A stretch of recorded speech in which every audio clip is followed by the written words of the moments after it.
नमस्कार, बहुत स्वागत है आपका जोहार झारखंड में। आपके साथ मैं हूं सोनाली सिंह। सबसे पहले बात राज्यपाल के बयान की, जिसने झारखंड की सियासत को गरमा दिया है। राज्यपाल रमेश बैस ने कहा कि झारखंड एक उन्नत प्रदेश है। यहां जमीन के अंदर और जमीन के बाहर संसाधन और पैसा तो बहुत है, लेकिन एक चीज की कमी है और वो है विजन। उन्होंने कहा कि अगर विजन ठीक हो जाए तो झारखंड देश का सबसे धनी प्रदेश बन सकता है और इसके लिए हम सभी को मिलकर काम करने की जरूरत है। रांची में आयोजित एक्सपो उत्सव 2022 में अपने संबोधन के दौरान राज्यपाल रमेश बैस ने ये तमाम बातें कही। जमीन के ऊपर देखे, जमीन के नीचे देखे, जमीन के आजू देखे, बाजू देखे, जमीन के अंदर इतने मिनरल्स हैं, ऊपर में जंगल है, हरियाली है।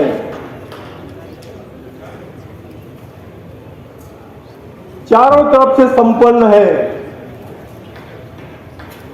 लेकिन सिर्फ एक की कमी है, विजन की। अगर विजन ठीक हो जाए, मैं कहता हूं ये देश, हमारे देश का ये सबसे धनी प्रदेश हो सकता है। और इसके लिए हम सबको मिलकर काम करना है। झारखंड में विजन की कमी है। राज्यपाल का यह बयान अब सत्ताधारी दल के गले से नहीं उतर रहा है। कांग्रेस के प्रदेश प्रवक्ता राजीव रंजन ने कहा कि इस बात को उन्हें ग्रहण करने की जरूरत है कि जो राज्य में सबसे ज्यादा समय तक सत्ता में रहे, उन्होंने राज्यपाल को राजनीतिक बयानबाजी से बचने की नसीहत दी है। सवाल तो राज्यपाल महोदय को उनसे पूछना चाहिए जिस वैचारिक प्रतिबद्धता का वो प्रतिनिधित्व करते हैं और जिस प्रकार से ये राजनीतिक बयानबाजी पूरी तरह से कहा जा सकता है, और जिन्होंने सबसे लंबे कालखंड तक इस प्रदेश का नेतृत्व किया, कि आखिर वो विजन कहाँ गायब हो गया था, क्यों नहीं हो पाया यहाँ का यथोचित विकास। इसका जवाब भारतीय जनता पार्टी के नेताओं को भी देना चाहिए। मुझे लगता है कि महामहिम राज्यपाल महोदय को ऐसे बयानों से बचना चाहिए, मगर हाल के दिनों में जिस प्रकार से वो राजनीति से प्रेरित बयानबाजियां कर रहे हैं, कहीं ना कहीं आत्मचिंतन की आवश्यकता है। राज्यपाल रमेश बैस के बयान का मुख्य विपक्षी दल बीजेपी ने आगे बढ़कर समर्थन किया है। बीजेपी के प्रदेश प्रवक्ता प्रदीप सिन्हा ने कहा कि वर्तमान राज्य सरकार के कार्यकाल में निवेश को लेकर कोई संभावनाएं नहीं दिखती हैं। उन्होंने ये भी कहा कि न सिर्फ खनिज संपदा बल्कि पर्यटन के क्षेत्र में भी राज्य में असीम संभावनाएं हैं। पिछले रघुवर दास सरकार में इसकी मजबूत कोशिश देखने को मिली थी, जो इस सरकार में आगे नहीं बढ़ सकी है। देखिए, उन्होंने सही कहा है। अगर राज्य में पूरे देश का 40% खनिज संसाधन हो, उसके बावजूद भी अगर राज्य में पर्याप्त विकास नहीं दिखता है, निवेश नहीं आ रहे हैं, तो इसके लिए निश्चित रूप से जो लोग सरकार चला रहे हैं उनकी जिम्मेदारी बनती है कि वो जवाब दें। रघुवर दास के समय में जिस तरह से निवेश की एक माहौल बनाने की कोशिश की गई, इन्वेस्टर समिट हो या फिर उद्योगपतियों से मुलाकात के बाद जिस तरह का माहौल बन रहा था, एक ठहराव सा आ गया है। तो हमने कोशिश जरूर की उन चीज़ों को आगे बढ़ाने की, लेकिन कहीं ना कहीं पूरी तरह से भारतीय जनता पार्टी पर सारी चीज़ों को डाल देना, मैं समझता हूँ 3 साल आपका भी बीत गया, लेकिन इसके बावजूद भी अगर आप भारतीय जनता पार्टी पर से ब्लेम करते रहें तो ये उचित नहीं होगा। और इधर झारखंड के मुख्यमंत्री हेमंत सोरेन ने कहा है कि कोरोना काल की विपरीत परिस्थितियों से उबरकर झारखंड प्रदेश विकास के पथ पर आगे बढ़ रहा है। दिल्ली के प्रगति मैदान में चल रहे इंटरनेशनल ट्रेड फेयर में मीडिया से बात करते हुए उन्होंने दावा किया कि झारखंड प्रदेश जल्द ही पूरे देश में विकास के पायदान पर खरा साबित होगा।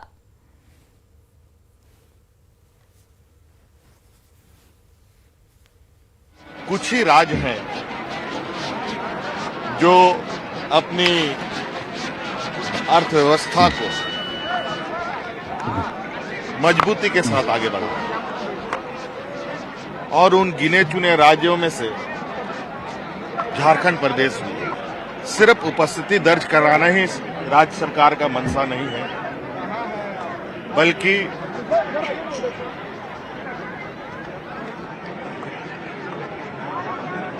झारखंड राज्य में जो रोजगार, आर्थिक गतिविधि को कैसे हम लोग बढ़ावा दें, इसका एक डिस्प्ले भी हम लोगों ने यहाँ किया है। और मुझे लगता है कि जो हम लोगों ने नए पॉलिसीज बनाए हैं, चाहे उद्योग को लेकर, चाहे टूरिज्म को लेकर, चाहे स्पोर्ट्स को लेकर, इस विषय में भी सरकार ने मजबूती और बहुत ही बेहतरीन पॉलिसीज बनाते हुए देश के समक्ष रखा है। और मुझे लगता है कि इस के माध्यम से राज्य में रोजगार और अर्थव्यवस्था को मजबूती मिलने की पूरी संभावना है। और रांची से बड़ी खबर आपको बताते चले, जहां पर मनरेगा घोटाले में मनी लॉन्ड्रिंग मामले की आरोपी निलंबित आईएएस पूजा सिंघल की जमानत याचिका पर आज अहम सुनवाई होगी। झारखंड हाईकोर्ट में दायर याचिका पर पूजा सिंघल ने जमानत की अपील की है। उन पर खूंटी और चतरा में डीसी पद पर रहते हुए घोटाले का गंभीर आरोप लगाया गया है और इसके खिलाफ अरुण कुमार दुबे ने याचिका दायर की है, जिसमें पूरे मामले की सीबीआई से जांच कराने की मांग की गई है। आपको यह भी जानकारी देते चले कि मनरेगा घोटाले की पहले एसीबी जांच कर रही थी, जिसके बाद अभी फिलहाल ईडी इस पूरे मामले की जांच में जुटी हुई है। और इस बीच पूजा सिंघल की जमानत से जुड़ी एक और खबर सामने आ रही है, वो भी आपको बताते चले। पिछली बार जमानत के लिए पूजा सिंघल ने फर्जीवाड़े का सहारा लेने की कोशिश की थी।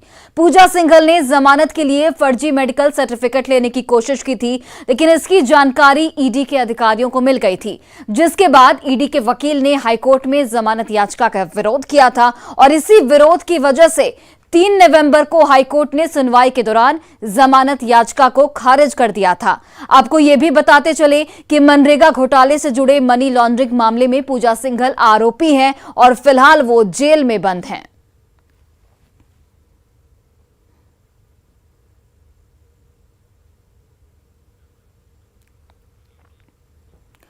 मनरेगा घोटाला मामले में फिर एक बार विशाल चौधरी की मुश्किलें बढ़ती हुई नजर आ रही हैं। विशाल चौधरी 28 नवंबर को रांची के ईडी ऑफिस में पेश होंगे।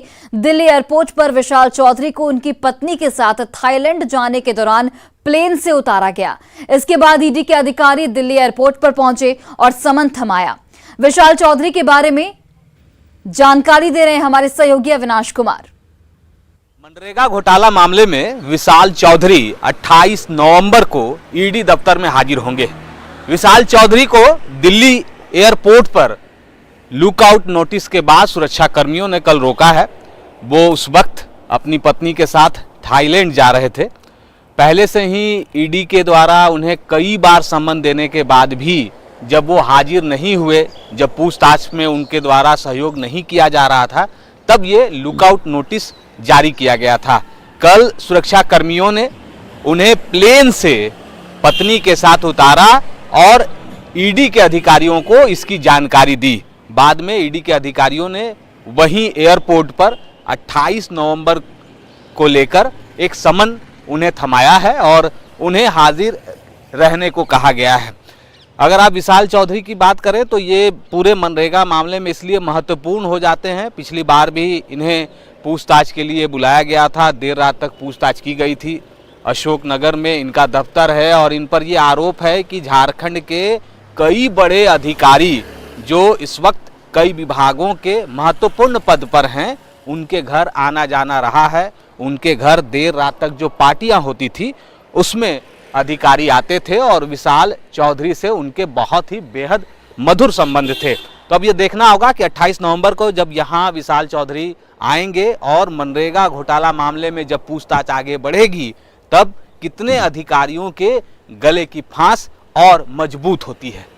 न्यूज़ 18 के लिए अविनाश कुमार, रांची। कांग्रेस की भारत जोड़ो यात्रा झारखंड में लगातार जारी है। यात्रा लेकर चतरा पहुंचे कांग्रेस नेताओं ने बीजेपी पर जोरदार हमला बोला है। स्वास्थ्य मंत्री बन्ना गुप्ता ने आरोप लगाया है कि बीजेपी देश और समाज के लोगों को आपस में लड़वा रही है। वहीं कांग्रेस अध्यक्ष राजेश ठाकुर ने भारत जोड़ो यात्रा को लेकर लोगों में उत्साह का दावा किया है।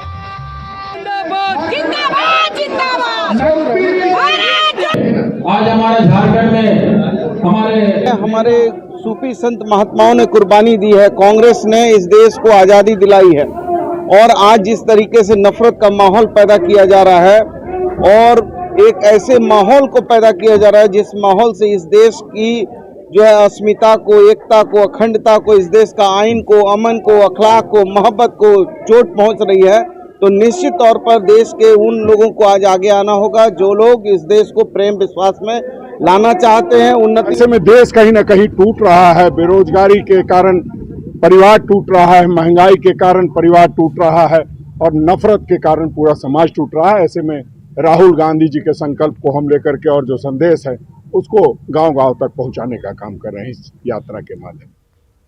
और पलामू पहुंची केंद्रीय शिक्षा राज्य मंत्री अन्नपूर्णा देवी ने हेमंत सोरेन सरकार पर गंभीर आरोप लगाए हैं। उन्होंने राज्य सरकार पर आरक्षण के नाम पर लोगों को ठगने का आरोप लगाया है। उन्होंने स्थानीय नीति को लेकर भी सरकार की कवायद पर गंभीर सवाल उठाए। साथ ही नीति बनाने से पहले सरकार को गंभीरता से सोचने में विफल रहने की बात कही। आप काम कर रहे हैं, 27% आरक्षण के नाम पे लोगों को ठगने का काम कर रहे हैं। सरकार को ये बताना चाहिए, जैसे अगर 27% आरक्षण का अगर उतना ही ज्यादा हिमायती थी तो पंचायत चुनाव टला था, क्यों नहीं और थोड़ा दिन टाल के फिर उसमें भी आप आरक्षण दिए। अभी नगर चुनाव की भी बात आ रही थी, आपको आरक्षण देना चाहिए था। तो ये लोगों को गलतफहमी में डालकर बेवकूफ बनाकर वो चाहती है कि हम इस पर शासन करें, लेकिन आज जनता जाग। गोड्डा में धर्म की दीवार तोड़कर मुस्कान खातून अब मुस्कान कुमारी बन गई हैं। भागलपुर के पीरपैंती के एक मंदिर में मुस्कान ने राम कुमार के साथ सनातन धर्म के रीति रिवाज के मुताबिक शादी कर ली, लेकिन अब राम और मुस्कान को जान से मारने की धमकी मिल रही है। मुस्कान के घर वाले उस पर वापस मुस्लिम धर्म में लौटने का दबाव बना रहे हैं। वहीं राम के पिता को भी बेटे को वापस बुलाने की धमकी दी जा रही है और ऐसा नहीं करने पर अंजाम भुगतने की चेतावनी भी मिल रही है। राम और मुस्कान ने प्रशासन से सुरक्षा मुहैया कराने की मांग की है ताकि उनकी जान बच सके। राम और मुस्कान आखिर कैसे एक दूसरे के करीब आए और अब दोनों की क्या परेशानी है, जानने की कोशिश की हमारे सहयोगी गौरव झा ने। अंतरजातीय विवाह जब भी होती है तो वो चर्चाओं का विषय होता है और इन दिनों झारखंड और बिहार दो जगहों को जोड़ती हुई एक घटना सामने आई है, जहां झारखंड के लड़के लड़की ने बिहार के पीरपैंती में जाकर शादी रचाई। हमारे साथ मुस्कान खातून है और राम मंडल है, राम कुमार। दरअसल मुस्कान खातून की कहानी ये है कि अब मुस्कान खातून राम कुमार की मुस्कान हो गई और इसके मुस्कान की वजह बन गई। और पिछले दिनों इन्होंने हिंदू धर्म अपना लिया, यानी मुसलमान से ये हिंदू बन गई। लेकिन उसके पीछे की कहानी क्या थी और हिंदू बनने के बाद इन्हें क्या तकलीफ हो रही है, इन कहानी को हम आज आपको सुनाएंगे। दरअसल ये कहानी इस वजह से सुनाएंगे क्योंकि जब से मुस्कान खातून मुस्कान बनी है, यानी राम की मुस्कान बनी है, उस दिन के बाद से लगातार इन्हें धमकियां मिल रही हैं कि आखिर आपने मुसलमान धर्म क्यों छोड़ा और हिंदू धर्म अपनाकर शादी क्यों रचाई। हमारे साथ सबसे पहले राम है। राम, ये प्रेम विवाह की शुरुआत कहाँ से हुई थी? जी, हम दोनों मना जाते थे एग्जाम दिलाने के लिए इसके साथ। उसी टाइम से जो है ना हम दोनों का मना संपर्क काफी ज्यादा रिलेशनशिप में जो जल्दी बन गया। तो मुस्कान ने अब हिंदू धर्म अपना लिया, सनातन धर्म अपना लिया। क्या आपका दबाव था इनके ऊपर या फिर इन्होंने अपनी मर्जी से आए? जी, अपनी मर्जी से आए हुए हैं और इसका हम घर के जैसे कि हम इसके घर वाले के दबाव ने जैसे हम पे डाला गया था, तो हम इसके घर वालों के ऊपर के दबाव के कारण हम इससे जाके बोले भी थे कि आप अपने घर को चले जाए, मेरे साथ ना है। तो ये नहीं मान रहा है, नहीं बोल रही कि नहीं हम आप ही के साथ रहेंगे। अगर आपको ऐसा लग रहा है तो आपसे पूछ सकते हैं। तो इस दौरान आपके ऊपर केस भी हुआ, आपके ऊपर आरोप लगा कि आपने इन्हें भगाया है, अपहरण किया है और उसके बाद कोर्ट तक मामला पहुंचा। तो कोर्ट जब पहुंचे तो क्यों पहुंचे थे और कोर्ट में झड़प भी हुई थी कोर्ट परिसर के बाहर, वो कहानी क्या थी?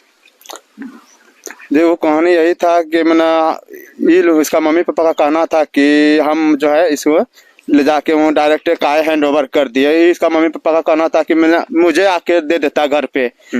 अच्छा, तो कोर्ट में इन्होंने क्या बयान दिया, आपके पक्ष में दिया या विपक्ष में दिया? इन्हें मेरे ही पक्ष में दिया है, तो इससे पूछ लीजिए, यही बताएगा क्योंकि हम वहाँ पे गए नहीं। अभी बता रहे थे कि शादी के 2-3 दिन गुजरे हैं, आप लोग जंगल में काट रहे हैं, कहीं पहाड़ों पर कभी रात गुजरती है, कहीं किसी के घर में गुजरती है, क्या डर है? और लोकेशन भी आप कहते हैं कि नहीं पता चलना चाहिए किसी को, क्योंकि आपको डर है, आपके परिवार को डर है। क्या वो डर है, क्यों डर है? जी, इसके मना मम्मी पापा सब जो है मना धमकी देते रहते हैं कि आपके साथ जैसे तुम मेरे साथ किया हो हम भी वैसे ही आपके साथ करेंगे। और इसका जो मौसा है वो सुल्तानगंज के मना की कोई मना पुलिस विभाग से ही है, तो वो भी वहाँ से बराबर पापा को मेरे धमकी देते रहते हैं कि हम भी मना ऐसे ऐसे करते रहेंगे। पिताजी को आपको धमकी मिल रहा है? जी बिल्कुल। तो ये इनके साथ कहानी ये है कि आपने मंदिर में शादी की, क्या कानूनी रूप से जो धर्म परिवर्तन के बाद शादी होता है वो चीजें भी हो चुकी है या वो अभी नहीं हुआ? जी बिल्कुल हो गया। हमारे साथ मुस्कान खातून जो अब मुस्कान बन गई हैं, उनसे हम बातचीत करेंगे। मुस्कान, आखिर मुसलमान धर्म छोड़कर सनातन अपनाने की इच्छा क्यों जाहिर की आपने? सबसे पहला बात तो ये। क्योंकि हमको हिंदू धर्म अच्छा लगा, इसीलिए हम हिंदू धर्म अपनाए। तो चूंकि आपने अपना लिया, लेकिन अब क्या आपके जो पुराने धर्म के लोग थे वो इसे मानने के लिए तैयार है? नहीं। क्या कह रहे हो? वो लोग धमकियां दे रहे हैं कि तुमको काट के फेंक देंगे, मार के फेंक देंगे, तुम दूसरे जात से क्यों शादी की। ऐसा कौन कह रहा है? जी, मेरे मामा पापा और मौसा लोग धमकी दे रहे हैं फोन पे। कौन है वो जो, और किसको, आपको फोन आ रहा है या फिर किनको फोन आ रहा है? मेरे परिवार वाले को आ रहा है, जो ससुर जी को आ रहा है। अच्छा, जो मतलब राम के पिताजी जी। क्या कह रहे हैं कि मार के फेंक देंगे? जी। क्या चाहते हैं अब आप? कैसे जीवन फिर जिएंगे इस तरीके? हम इसी के साथ में जीना चाहते हैं, हिंदू धर्म से। हिंदू धर्म अपनाने के बाद हिंदू ही रहना चाहते हैं? जी। तो दबाव में हिंदू बन गए या फिर क्यों? नहीं, हम अपने मर्जी से बने हैं। क्या पाबंदियां थी मुसलमान धर्म में जो आपको ऐसा लगा कि वहां से निकल कर यहाँ आना चाहिए? जी, मुसलमान धर्म में घर में बंद रहने के लिए पड़ता था, कहीं मतलब जाने के लिए नहीं देते थे और बहुत सारा दबाव डालते थे हम पे। क्या क्या दबाव होता था जिस तरीके? जैसे कि नकाब में चलो और ऐसे नहीं घूमना चाहिए, कहीं नहीं जाना चाहिए, लड़कियों को घर में जेल की तरह बंद रहना चाहिए, यही सब। कितनी उम्र हुई आप? मेरा अभी 19 साल। तो जब धर्म परिवर्तन हुआ, अब धमकियां मिल रही हैं, तो अब क्या सोचा है, कैसे कटेगा ये जीवन? जीवन जैसे अभी शादी किए हम, तो इसी के साथ में जीवन गुजारना चाहते हैं, हिंदू धर्म से नहीं अपनाना चाहते? नहीं, मैं मुसलमान धर्म नहीं जाना चाहती हूँ उसमें। इतना कट्टरता क्यों हो गया? जिस धर्म में आपने 19 वर्ष काटा, उस धर्म से इतनी कट्टरता क्यों हो गई? ये सब इतना क्या दुख आया वहां से कि आप इस तरीके से? जी नहीं, जैसे शादी हुआ तो मतलब गाली देते थे, मारते थे, कि तलाक का भी धमकी देते थे कि तुमको तलाक देंगे, जाओ जिसके साथ जाना है चले जाओ, भाग जाओ, यही सब। मतलब आपके पिताजी ने जहाँ पहले शादी कराई थी वहाँ प्रताड़ना झेलनी पड़ी? जी। इस वजह से आपको इनसे प्रेम हुआ, फिर इनसे बातचीत हुई, तो आगे आपने रिश्ता बढ़ाया। जी। अब जब धमकी मिल रही है तो क्या आप सुरक्षा के लिहाजे से कैसे कटेगा ये समय? यही हम चाहते हैं कि धमकी नहीं मिलना चाहिए, हम लोगों को सुरक्षित, मतलब हम लोग सुरक्षित रहना चाहते हैं और मेरे परिवार वाले भी सुरक्षित रहे, यही मांग है हम लोगों की। यानी मुस्कान का आप कहना है कि जब वो राम की हो चुकी है तो होकर ही रहे, क्योंकि इनकी माने तो जो धमकियां इन्हें मिल रही हैं वो धमकियां नहीं मिले, क्योंकि आने वाले समय में अगर इस तरीके की धमकियां इन्हें मिलती हैं तो आने वाला भविष्य इनका खराब होगा, और जब इनका भविष्य खराब होगा तो ये तकलीफें बढ़ेगी, और जब तकलीफें बढ़ेगी तो इनका जीना जो है वो मुश्किल होगा, और उस मुश्किल पल को काटना इनके लिए बेहद ही दुखदायी होगा। क्योंकि अभी का वक्त जो इनके साथ गुजर रहा है, पिछले 2 से 3 दिनों से ये जंगलों में, पहाड़ों पर काट रहे हैं, क्योंकि इन्हें डर है कि जमीन पर अगर कहीं चले जाएंगे तो डर सा सताएगा कि कहीं कोई आकर इनकी हत्या ना कर दे, इनके घर वालों की हत्या ना कर दे। गौरव झा, न्यूज़ 18 गोड्डा। और बड़ी खबर आपको दुमका से बताते चले, जहां पर एसपी कॉलेज गर्ल्स हॉस्टल में भीषण आग लगी है। सिलेंडर ब्लास्ट में एक लड़की यहां पर झुलस गई है। आग से हॉस्टल का कमरा पूरी तरह से जल चुका है। कमरे में रखे छात्राओं के कागजात भी जलकर राख हो चुके हैं। हॉस्टल में आपको बताते चले कि 50 से अधिक सिलेंडर रखे हुए थे। छोटे सिलेंडर पर जो छात्राएं हैं वो खाना बनाती थी और इसी दौरान सिलेंडर में आग लग गई। तस्वीरें आपके टीवी स्क्रीन पर देखिए किस तरीके से जो हॉस्टल का जो कमरा है ये पूरी तरह से जलकर राख हो चुका है। सिलेंडर ब्लास्ट में एक लड़की भी यहां पर झुलसी है। वहां पर छात्राओं के सारे कागजात, सारे सामान भी रखे थे, वो भी जल चुके हैं। 50 से अधिक सिलेंडर इस हॉस्टल में रखे थे और छोटे सिलेंडर पर जो छात्राएं हैं वो खाना बनाती थी और इसी दौरान सिलेंडर में ब्लास्ट होता है, जिससे जो हॉस्टल का पूरा कमरा है वो जलकर राख हो चुका है। एक छात्रा यहां पर झुलसी हुई बताई जा रही है, जो गंभीर हालत में इस वक्त अस्पताल में भर्ती है। और फिलहाल इस बुलेटिन में बस इतना ही। आप देखते रहिए न्यूज़ 18 बिहार झारखंड।